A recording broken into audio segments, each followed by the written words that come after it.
Green light, green light, green light. We're done. Game over. Things charging.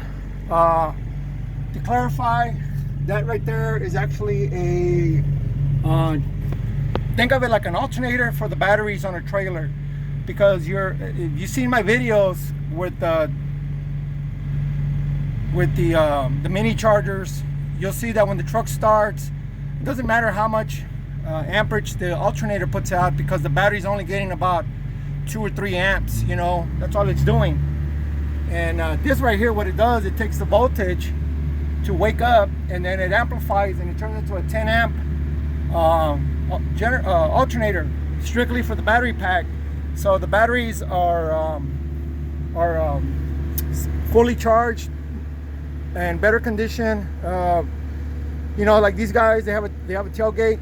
So, you know, the guy does what, 5 or 6 stops, and he's going up and down with the tailgate, unloading 53-foot trailer.